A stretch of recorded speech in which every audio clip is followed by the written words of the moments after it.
مرحبا. أهلا رامز. شلون صرت؟ ايش كيف كنت؟ كنت مثل ما قلت له قتيل يا زلمه. شو؟ ولساتني لهلا مثل اللي ما قلت له قتيل.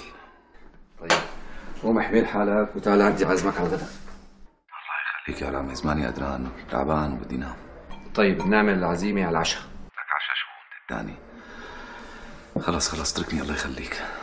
لا حتى بيسان عم بتقلي انه ما رح ناكل لتجي. هيك قالت لك انه مصرة؟ ايه مو مصدق بعطيك تحكي معها.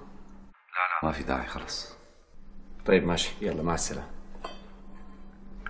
يعني ضرورية هالعزيمة؟ شو بدك يعني اترك رفيقي بهيك ظرف؟ ايه اتركه، وبالناقص منه بعدين مين قالك بدي احكي معه؟ بيسان ورد رفيقي وما رح اتخلى عنه. إيه لا تتخلى عنه، بس انا رح اتخلى وما رح زعل رفيقتي كرماله. ما رح تزعل، شام واعية وبتقدر الموضوع.